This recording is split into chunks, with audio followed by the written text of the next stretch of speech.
नमस्कार दोस्तों, मैं हूं राजीव और आप देख रहे हैं अमानत नॉलेज। दोस्तों, आज हम जानकारी प्राप्त करेंगे कि गैर मजरूआ आम, गैर मजरूआ खास और गैर मजरूआ मालिक ज़मीन क्या होता है, इन तीनों में क्या अंतर होता है। तो दोस्तों, इसको जानेंगे और जानने से पहले आप हमारे चैनल पर नए हैं तो चैनल को सब्सक्राइब कर लीजिए और बेल आइकन प्रेस कर दीजिए, क्योंकि इस तरह का नॉलेजेबल वीडियो मैं आपके लिए लाता रहता हूँ। चलिए आगे जानकारी प्राप्त करते हैं। तो दोस्तों, गैर मजरूआ आम को हम लोग पहले समझते हैं, ठीक है।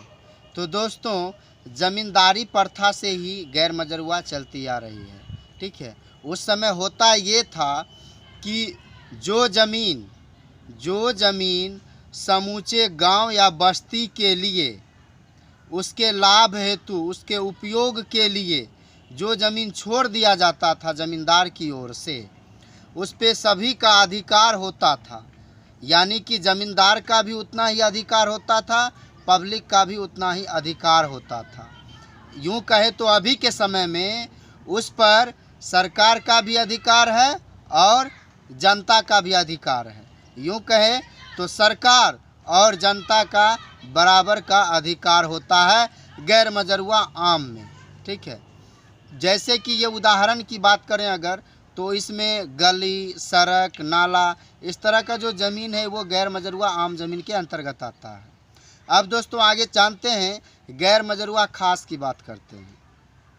तो गैर मजरूआ खास ज़मीन जो होता था वो अपने उपयोग के लिए, अपने दखल कब्जा में ज़मींदार रखते थे।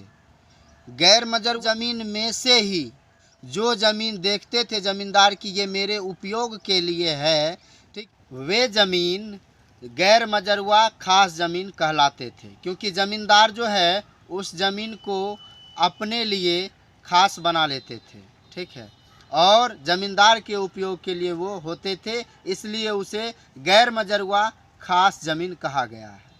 अब दोस्तों, जानते हैं गैर मजरूआ मालिक ज़मीन क्या है, ठीक है।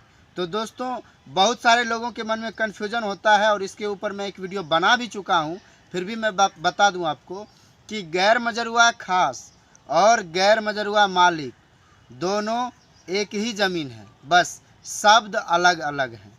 तो उम्मीद करता हूँ कि आप इन तीनों बातों को समझ गए होंगे, गैर मजरूआ आम, गैर मजरूआ खास और गैर मजरूआ मालिक ज़मीन क्या होता है। तो दोस्तों, उम्मीद करता हूँ कि आप समझ गए होंगे। अगर समझ में आ गया तो वीडियो को लाइक शेयर करना ना भूलें। मिलते हैं नेक्स्ट वीडियो के साथ, तब तक के लिए अलविदा।